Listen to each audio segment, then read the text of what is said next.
सभी मसीह भाई और बहनों को जय यीशु। हम परमेश्वर पिता, परमेश्वर पुत्र और परमेश्वर पवित्र आत्मा का धन्यवाद करते हैं इस दिन के लिए, इस समय के लिए और इस टाइम के लिए। मेरे मसीह भाई बहन, आज हम लोग जानेंगे कि दशमांश क्या है, दशमांश देने के विषय में बाइबल क्या कहती है और दशमांश के पीछे का रहस्य क्या है। तो हम लोग आज इन सभी बातों को परमेश्वर के वचन के द्वारा समझेंगे। बहुत से मसीही विश्वासी दशमांश देने के विषय के प्रति उलझन में पड़े रहते हैं। कुछ कलीसियाओं में भेंट देने के ऊपर ज़्यादा जोर दिया जाता है। ठीक उसी समय बहुत से मसीही विश्वासी प्रभु को भेंट देने के संबंध में बाइबल के इन उपदेशों के प्रति समर्पित होने से इनकार करते हैं। दशमांश भेंट देने का अभिप्राय एक आनंद है और एक आशीष है। दुर्भाग्य से आज के समय में कलीसिया में ऐसे उदाहरण बहुत ही कम मिलते हैं। दशमांश देना पुराने नियम की धारणा है। दशमांश देना उस व्यवस्था की एक मांग थी जिसमें सारे इजरायलियों को अपनी कमाई और उगाई हुई उपज और अपने पाले हुए पशुधन में से 10% मिलाप के तंबू और मंदिर के लिए देना पड़ता था। तो हम इन सभी बातों को स्पष्ट करने के लिए परमेश्वर के द्वारा दिया गया वचन पढ़ेंगे। लय व्यवस्था अध्याय 27 उसका 30 पद हम पढ़ेंगे। फिर भूमि की उपज का सारा दशमांश, चाहे वह भूमि का बीज हो चाहे वृक्ष का फल, वह यहोवा ही का है, वह यहोवा के लिए पवित्र ठहरे। हम आगे और वचन पढ़ेंगे। गिनती अध्याय 18 उसका 26 पद। तू लेवियों से कह कि जब जब तुम इजरायलियों के हाथ से वह दशमांश लो जिसे यहोवा तुमको तुम्हारा निज भाग करके उनसे दिलाता है, तब तब उसमें से यहोवा के लिए एक उठाई हुई भेंट करके दशमांश का दशमांश देना।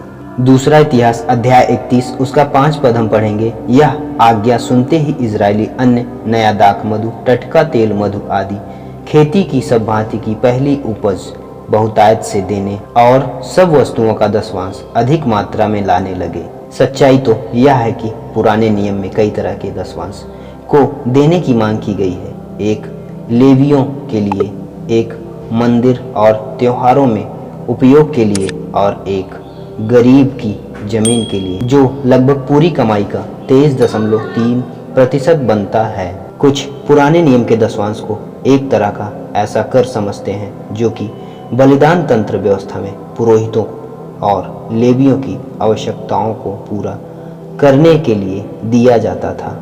नया नियम कहीं भी यह आज्ञा नहीं देता मसीही विश्वासियों को दशमांश देने की वैधानिक प्रणाली के प्रति स्वयं का समर्पण करना चाहिए।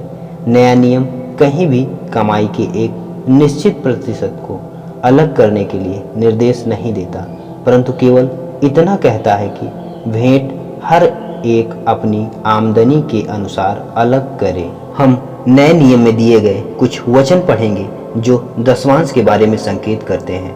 पहला कुरिन्थियों अध्याय 16 उसका 2 पद हम पढ़ेंगे। सप्ताह के पहले दिन तुम में से हर एक अपनी आमदनी के अनुसार कुछ अपने पास रख छोड़ा करें कि मेरे आने पर चंदा न करना पड़े। मसीही कलीसिया में कुछ लोगों ने पुराने नियम के दशमांश के प्रति 10% के चित्र को लिया है और मसीहियों पर उनके भेंट देने के ऊपर अनुशंसित न्यूनतम के रूप में लागू कर दिया है।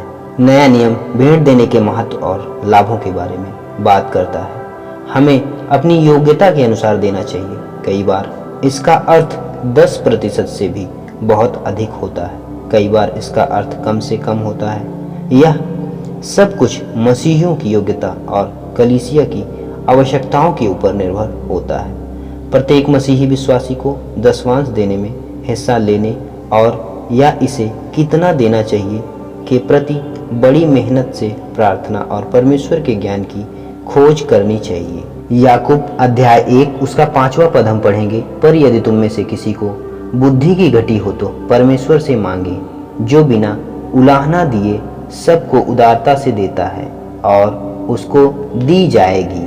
इससे भी बढ़कर सभी तरह के दशमांशों और भेंटों के शुद्ध उद्देश्य और परमेश्वर के सामने आराधना से भरे व्यवहार और मसीह की देह की सेवकाई के साथ देना चाहिए।